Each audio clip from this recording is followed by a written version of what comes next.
Bismillahirrahmanirrahim. Assalamu alaykum hürmetli görürmenler. İstiqlal kündülük xəbərlərini görüşünə qızğın qarşılamız. Mən Ərşidin Ediqot. Tövəndə vətənimiz Şərqi Türkistan və dünya gün tərtibiga əlaqədar mühim xəbərlərini huzurunuzğa sunumuz. Qani diqqətinizlər ekranımızda bolsun. Balochiston əməldarının Şərqi Türkistanğa berişi diqqət qozğudu. Xitaylar chet eldə ən köp qurallıq hücumğa uçurğan Pakistandakı Balochiston ölkəsinin ölkə başçısı yaqında Xitayğa və Şərqi Türkistanğa barğan olub, xüsusən onun Ürümçi ziyarəti alohida diqqət qozğudu. Xitay Tashqi ishlar ministrligining organ to'rida bildirilishicha, Balochiston ölkəsinin başlığı Shayx Jaffar Khan Mandoxayl 26 may Beyjingga ziyoratga barğan olub, uni Xitay Tashqi ishlar ministri yordamchisi Liu Bin kutib olgan. O bir necha kundan keyin yana Sharqiy Turkistonga berib 30 may atalmış Uyg'ur Abnum rayonluq partiya komitetining sekretari Ma Xingruy, muavin sekretari Chin Mingo va qo'rchaq rais Erkin Tuniyaz qatorliqlar bilan ko'rishgan.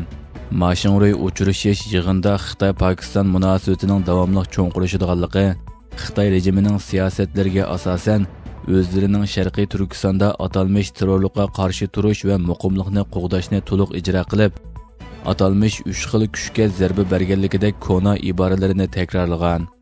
U yana ikki tarafning aloqa mexanizmini murakkablashtirib, atalmış terrorlikqa qarshi turish va bexatarlik sohasidagi hamkorlikni davomli kuchaytirganligi, har xil terrorlikqa qarshi turganligi, qazilma boylik, dehqonchilik, savdo qatorliq sohalardagi hamkorlikni kengaytirganligi haqida jar solgan. Shayx Jaffar Xonmu so'z qilib, terrorlikqa taqobil turishning ikki taraf hamkorligini cho'nqurlashtirishdagi muhim masala ekanligini, Balochistonning terrorlikqa qarshi turib, vaziyatni muqimlashtirganligini, ikki tarafning mablag' silish hamkorligini kuchaytirib, Balochiston'dagi qazilma boyliqning taraqqiyotini ilgari surganligini bildirgan. Balochiston o'lkasi Xitoy-Pokiston iqtisodiy koridoridagi muhim rayonlarning biri bo'lib, Xitoy xususan Balochiston'dagi port shahri Gvadarga zo'r mablag' solgan. Pakistan Balochiston o'lkasining boyliq manbalarini ichish uchun zarur bo'lgan ul aslahalarni qurishda Xitoyning mablag'i va boshqa yordamlarga tayinayotgan bo'lib, Xitoyning bu joydagi turlik planlari rayondagi mustaqillik talab qiladigan Balochiston ozodlik armiyasiga o'xshash qurolli guruhlarning qattiq qarshilig'iga uchirmoqda. Ular Pakiston armiyasining Xitoy bilan til biriktirib, Balochistonning tabiiy boyligini bulang-talang qilganligiga qarshilik ko'rsatadigan bo'lib, turli qurolli hujumlar yuz berib kelmoqda. Jumladan 2021-yili Xitoylar o'ltirgan avtobus bomba hujumiga uchrab, 9 Xitoyni o'z ichiga olgan 13 odam o'lgan. 2022-yili aprel oyida Pokistonning Karachi shahriga joylashgan Karachi universiteti Kongzi instituti sirtida yuz bergan o'zini qo'shib portlatish voqeasida 3 Xitoy o'lgan. 2024-yili mart oyida bir o'zini qo'shib portlatquchi mashinasini Pokistonning g'arbiy shimoldagi to'sma qurilishiga ketayotgan Xitoy injenerlarining mashina atratiga so'qib, natijada mashinadagi 5 Xitoy bir pokistonlik shoferi o'lgan. Bu hujumlarning hammasiga Balochiston ozodlik armiyasi mas'ul bo'lgan. Undan boshqa bu yil mart oyida Xitoyning Balochiston o'lkasidagi manfaatlariga zarba berishni nishon qilgan Balochiston milliy armiyasi qurilgan bo'lib, Balochiston milliy ozodlik sepi deb atiladigan bu ittifoq Pokistonda qurilish qilayotgan Xitoy ishchilariga hujum qilish kuchini oshirish, Xitoy-Pokiston iqtisodiy koridorini buzish, yerlikdagi boyliqlarni bulang-talang qilishga qarshi turishni nishon qilganligini bildirgan edi. Amerika mudofaa ministri Xitoyning harbiy hujumiga tayyorlanayotganligini ta'kidladi.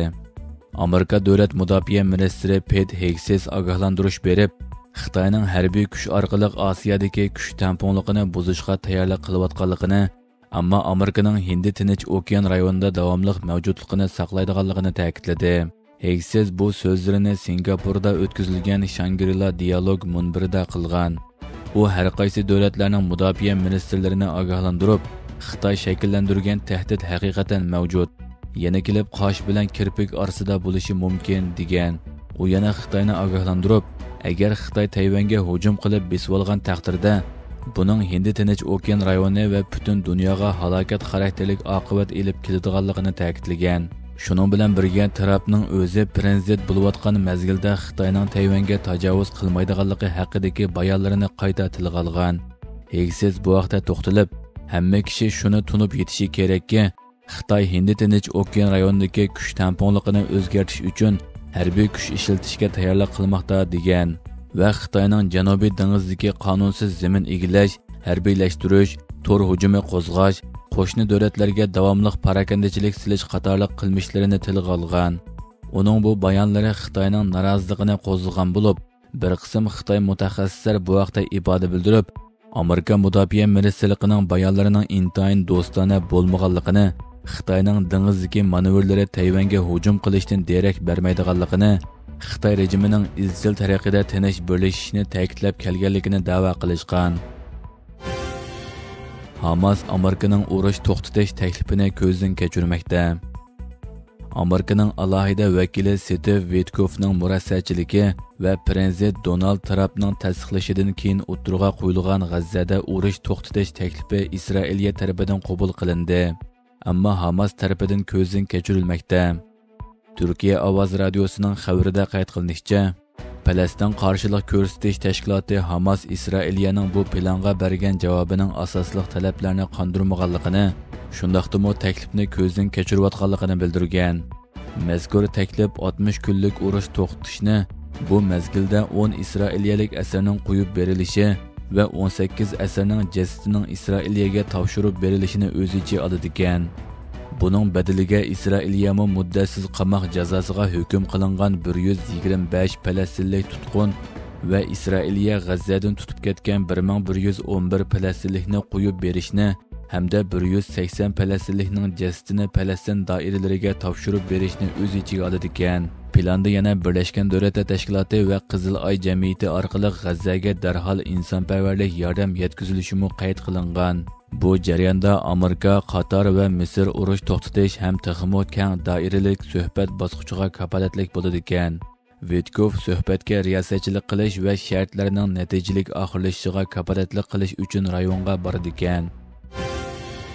Turkiyaning tunji tabiiy gaz ishlab chiqarish paraxoti Qora dengiz portiga yetib bordi. Turkiyaning tunji Dala tabiiy gaz qidirib tekshirish ishlab chiqarish paraxoti Usmon G'ozi shanba kuni Qora dengiz qirg'og'idagi Filyos portiga yetib bordi. Bu g'oyat zo'r paraxot Istanbulning fath qilinishining 572-yillik xotira kuni bo'lgan 29-mayda İstanbuldagi Prezidentlik mahkamasining Dolma bog'cha saroyidagi ishxonasida Prezident Recep Tayyip Erdo'g'an, Turkiya energiya va tabiiy boyliqlar ministrining qatnashishi bilan o'tkazilgan marosimdan keyin yo'lga chiqqan va keyincha Istanbul bo'g'zidan o'tgan edi. Turkiyadagi taxminan 8 million oilaning tabiiy gaz ehtiyojini qondirishi kutilayotgan bu paraxot uda 20 yil bu sohada xizmat qiladi ekan.